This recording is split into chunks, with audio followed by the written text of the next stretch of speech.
अहमदाबाद विमान हादसे के बाद डीजीसीए का बड़ा फैसला। बोइंग ड्रीमलाइनर विमानों की जांच होगी।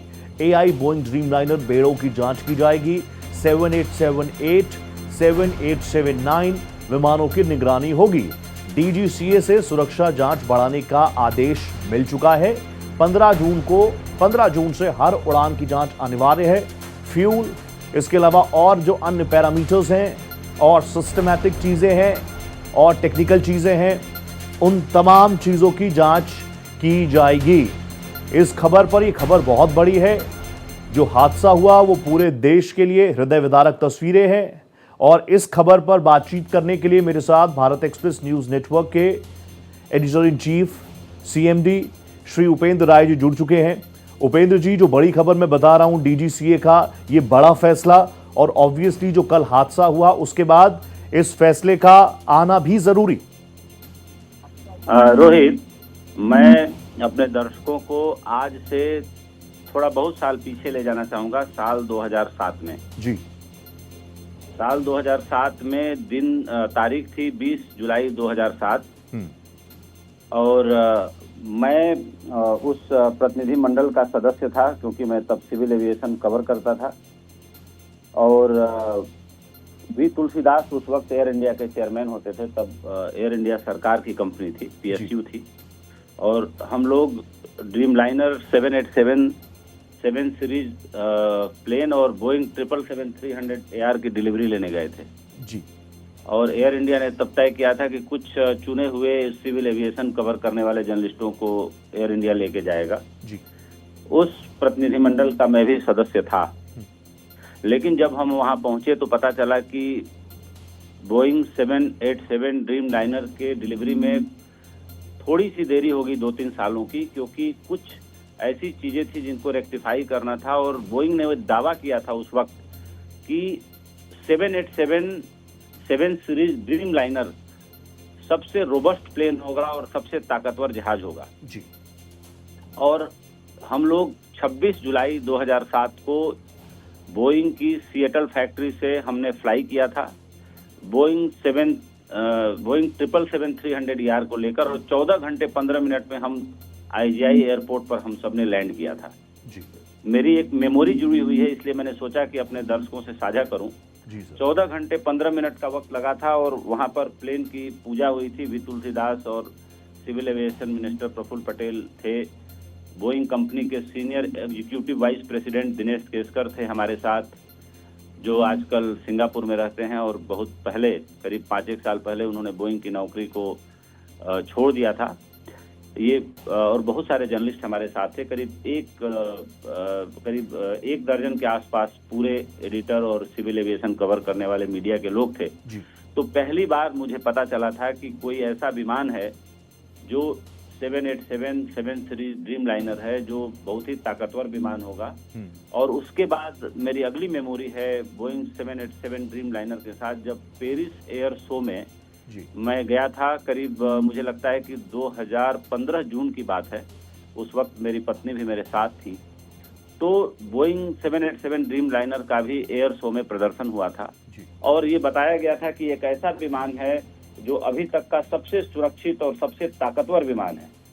इस विमान का ऑटो पायलट सिस्टम इतना मजबूत है कि अगर एक बार टेक ऑफ लेने के बाद ऑटो पायलट पे डाल दिया जाए तो इसको अगर पायलट टच भी ना करे तो ये लैंडिंग करा सकता है, यानी क्रैश नहीं होगा किसी भी स्थिति में। कहने का मतलब ये है जी।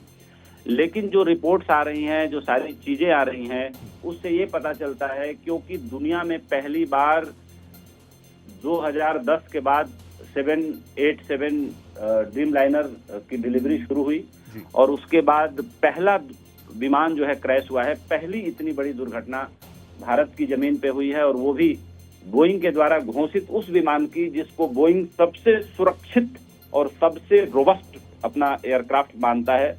वाकई चौंकाने वाली बात है जी।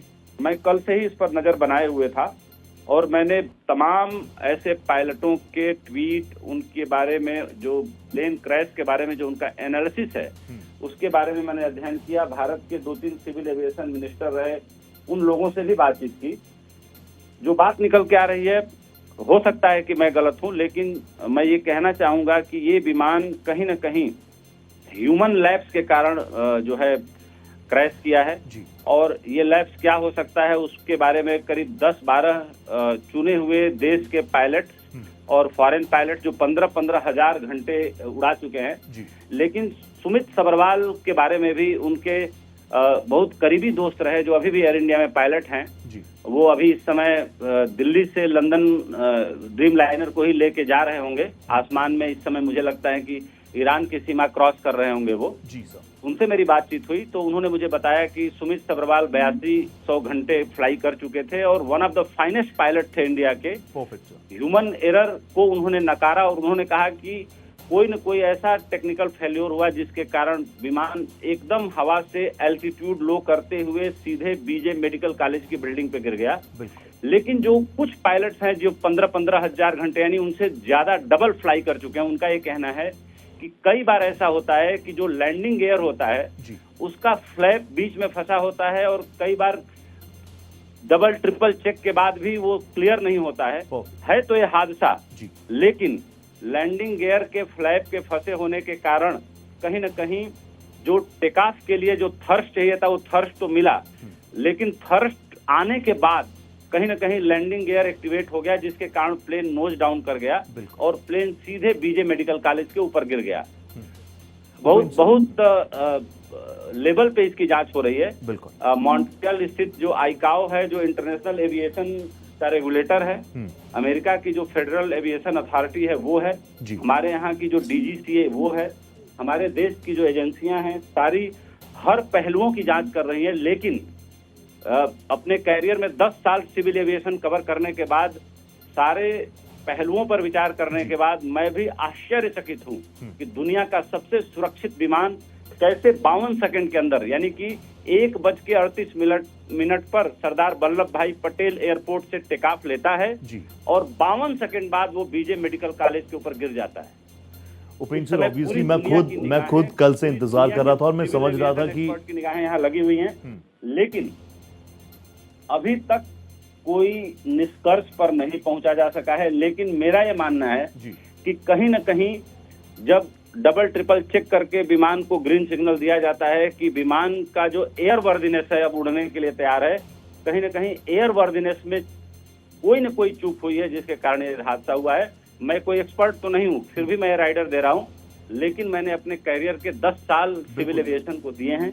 इसलिए ये बात मैं बहुत भरोसे से कह रहा हूँ कि मुझे लगता है कि कोई ह्यूमन एरर हुआ है। ठीक है उपेंद्र सर, क्योंकि आप लंबे वक्त तक एविएशन सेक्टर को कवर करते रहे हैं, ग्राउंड पर उतरकर चीजों को समझते रहे हैं और आपका एक्सपीरियंस जो अभी सबने सुना, दर्शकों ने वो समझ गए होंगे कि आपने क्या कुछ काम किया। लेकिन उपेंद्र सर, क्योंकि बोइंग को लेकर कल से मैं लगातार चीजें देख रहा हूं, कुछ लोग कह रहे हैं जो आप कह रहे हैं कि बहुत ही रोबस्ट, बहुत ही शानदार ये बोइंग का एयरक्राफ्ट, लेकिन फिर दूसरी तरफ काफी कंट्रोवर्शियल चीजें भी सामने आई, जैसे जापान में कई बार चीजें। तो मैं आपसे समझना चाहूंगा, आपके हिसाब से ये बोइंग का जो रिएक्शन अब आया है, वो कह रहे हैं कि हम पूरी तरीके से सहयोग करने के लिए तैयार है, जो एजेंसी हमसे जो पूछना चाहे हम हर चीज के लिए तैयार हैं। तो इस पहलू पर आप क्या कहेंगे? एक तरफ बहुत शानदार एयरक्राफ्ट, लेटेस्ट टेक्नोलॉजी के साथ पूरा रॉबस्ट एयरक्राफ्ट, दूसरी तरफ वो कंट्रोवर्सीज जो बोइंग के साथ चलती रही। नहीं, बोइंग के साथ दुनिया में पहली बार कंट्रोवर्सी हुई जब बोइंग 737 मैक्स विमान आए, जो उनके एयरबस के A320 साइज के विमान के बराबर बोइंग ने नया न्यू जनरेशन एयरक्राफ्ट लॉन्च किया, जिसका एयर क्रैश हुआ। रसिया से टूटा हुआ एक देश है अजरबैजान, अगर मैं गलत नहीं हूँ, या कोई और देश, मतलब रसिया जो ग्रेटर रसिया था उसी देश के अंदर पहला क्रैश हुआ बोइंग 73 मैक्स का। उसके बाद एक दूसरा क्रैश हुआ कहीं और साउथ अमेरिका में। लेकिन उसके पहले बोइंग 737 हो या 747 हो या 787 हो या बोइंग 777-300 हो, जो एक्सटेंडेड रेंज का एयरक्राफ्ट है जिसमें करीब करीब एक बार में 400 यात्री बैठ जाते हैं, बड़ा विमान है। और जेट एयरवेज के पास भी वैसे 4 विमान थे। कल रात को नरेश गोयल जी से उनका 2-3 मिस्ड कॉल था, मैं बात नहीं कर पाया। वो इस बारे में मेरे से बात करना चाह रहे थे क्योंकि देश की सबसे प्राइवेट फ्लीट के ओनर थे वो, लेकिन मेरी बात संभव नहीं हो पाई। मैंने उनको मैसेज डाला था कि मैं इस पे आपसे डिस्कस करना चाहता हूँ, लेकिन बात नहीं हो पाई। मैं ये कहना चाहूंगा कि मैंने अपने पूरे कैरियर में जो सिविल एविएशन को बहुत करीब से देखा है, विमानों के मेक के बारे में, विमानों की डिजाइन के बारे में, उनकी टेक्नोलॉजी के बारे में, मैं ये जरूर कहना चाहूंगा कि 787 जो है 20वीं सदी का न्यू जनरेशन एयरक्राफ्ट था। आसमान में उड़ने के बाद टेक ऑफ के वक्त उसको मतलब पायलट के कमांडर के सहयोग की बिल्कुल जरूरत होती है, क्योंकि वो मशीन है। हाँ। लेकिन एक बार आसमान में हाई एल्टीट्यूड को लेने के बाद, यानी 30,000 फीट के एल्टीट्यूड को लेने के बाद अगर पायलट भी चाहे कि इसको क्रैश कराना है तो बड़ा मुश्किल है। वो इतना AI जनरेटेड, मैं कह सकता हूँ कि इतना टेक्नोलॉजिकली अपग्रेडेड विमान है। इसीलिए पूरी दुनिया आश्चर्य में है, सदमे में है कि बोइंग 787 का इस तरह से फॉल डाउन और इस तरह से 52 सेकेंड के अंदर कैसे हो सकता है। इस पर एनालिसिस करने के बाद भी एनालिसिस फेल हो जा रही है, सोचने के बाद भी सोच फेल हो जा रही है। लोग कहते हैं हमारी तरफ ना कि आपकी सोच होगी कि आप ये सोचेंगे। तो 787 ने पूरी दुनिया को हैरत में डाल दिया है। मैं भी बहुत सदमे में हूँ, उन सभी पीड़ित परिवारों के साथ हूँ। सुमित सब्रवाल से मेरा व्यक्तिगत परिचय नहीं था, लेकिन उनके सबसे जिगरी दोस्त जो कमांडर हैं एयर इंडिया के, सुनील कुमार, मेरे बड़े करीबी दोस्त हैं, पारिवारिक मित्र हैं। मैं उनके शोक में शामिल हूँ। आज का दिन बड़ा, मतलब कल से लेकर आज का दिन बड़ा दुखी करने वाला है। जिस तरह से बीजे मेडिकल कॉलेज में मेस में ये प्लेन गिरा और लोग खाना खा रहे थे और 242 लोग प्लेन में थे, 241 मारे गए। क्रैश के कारण एक व्यक्ति बड़े सौभाग्यशाली थे जो बचे, विश्वास रमेश कुमार, और दूसरे जो बीजी मेडिकल कॉलेज के जो सर्वाइवर्स हैं उनके परिवार के साथ मेरी गहरी संवेदनाएं हैं, भारत एक्सप्रेस की गहरी संवेदनाएं हैं। और इस वक्त हमें परिवार के साथ खड़ा रहने का और उनका हौसला बढ़ाने का जो मौका इस चैनल के जरिए मुझे मिल रहा है, मैं इस चैनल का मुखिया हूं। मैं अपने को सौभाग्यशाली मानता हूं कि हम उनका ढाढ़स बढ़ा पा रहे हैं। लेकिन अभी भी हजार सवाल हैं और हजारों में से एक सवाल का उत्तर पुख्ता किसी के सामने नहीं है। लेकिन मैंने अपना अनुभव साझा किया, सिएटल बोइंग की कंपनी से लेकर दिल्ली एयरपोर्ट तक का, और अभी तक का। हमें उस वक्त जो है बोइंग कंपनी ने ही अपनी फैक्ट्री का विजिट कराया था। मेरे लाइफ का वो मेमोरेबल पल है जब मैंने एक एक एयरक्राफ्ट को असेंबल होते हुए लगातार 5 दिन देखा था। एक अलग कॉस्ट्यूम पहन के, आंखों पे एक अलग तरह का चश्मा लगा के, एक अलग तरीके के वेशभूषा में हमें अंदर घुसाया गया था। हम सबने देखा था। उस वक्त मैं एक कैमरा रखता था, मैंने उसकी पूरी वीडियो बनाई थी, जो वीडियो अब मेरे पास नहीं है। लेकिन मैं बोइंग फैक्ट्री के उस सारे नज़ारे को, उसी फैक्ट्री में हमने देखा था कि अमेरिकन प्रेसिडेंट का जो प्लेन है 747, वो प्लेन वहाँ खड़ा था। कुछ पत्रकारों ने उत्साह बस उसका फोटो खींच लिया था और कैसे सीक्रेट सर्विस के लोग प्लेन में दाखिल हुए और उन्होंने सबका फोटो डिलीट कराया था। तो बहुत सारी मेमोरी हैं, बहुत सारी यादें हैं, लेकिन उन यादों से बहुत ज्यादा जो दुख देने वाली ये याद अहमदाबाद में 12 जून को आई है, ये सबके दिल में हमेशा दर्ज हो गई है, दिमाग में दर्ज हो गई है। और जब भी हम इसको याद करेंगे हमारी आंखें नम होंगी। भारत एक्सप्रेस की ओर से पीड़ित परिवारों को और जो मृतक हैं उनके परिवारों को गहरी श्रद्धांजलि समर्पित करता हूं। और इसी के साथ अब मेरे मन के अंदर ये आ रहा है कि मैं इस पर ज्यादा ना बोलूं। धन्यवाद रोहित। बहुत धन्यवाद उपेंद्र सर, आप जुड़े हमारे साथ, बहुत धन्यवाद, थैंक यू सो मच।